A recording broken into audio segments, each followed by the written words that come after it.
Now, a lot of people say you get what you want and you're a mover and shaker. How would you describe yourself in one word? Spoiled child. Don't all spoiled children get what they want? And so I've been in the naughty corner a few times by various governments and various people that if you don't go to the naughty corner, you haven't done much. Are you intimidating? Yeah, absolutely. And I think people know I'm a determined person and I'm not interested in people telling me, every reason why they can't do it. I want them to tell me every reason they can do it. This determination and work ethic, is that from your parents? Yeah, absolutely. And if I get emotional, I'll blame you here, Emma, but my dad used to work from 6 a.m. in the morning till midnight, and he was a labourer at the steelworks. So when we did see him, he was black with dust, and he died of cancer at a very, very young age, really, at 64. So I didn't see much of him, but what I did see of him, he was an inspiration. Do you think of him? Do you think of making him proud? Absolutely, yeah.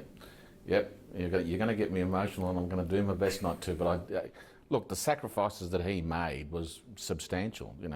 He made a life for us, and that's sometimes why you do these things, is to make your parents proud. Do you speak to your mum regularly about what's going on in the footy world? I call her at 6 o'clock every night, and she tells me the same thing. Says I look terrible and that I'm tired and stressed, and she's worried, and am I eating right, and typical what mothers say. Are you tired and stressed? No, I'm not stressed, but certainly tired. It's more the things that go around in your mind and not being able to sleep. That's the hardest part of it. If you do get downtime, what does Peter Vlandys do?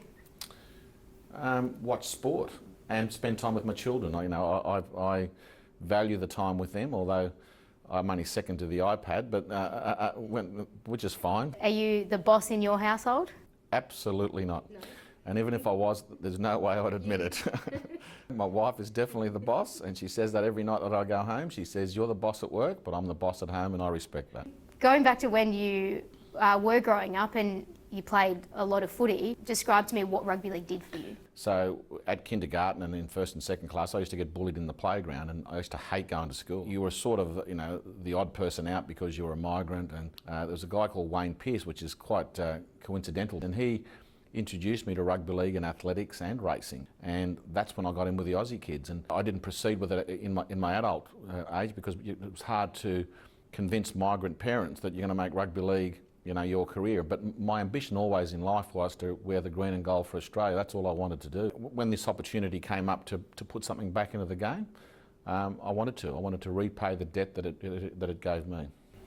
Do you think you're still that young kid from Wollongong? Are you that same person? Absolutely. I'm still that little kid from Wollongong getting bashed up in the playground. So to me it's very surreal. But it proves one thing, I think, to people. If someone like me can succeed, anyone can succeed.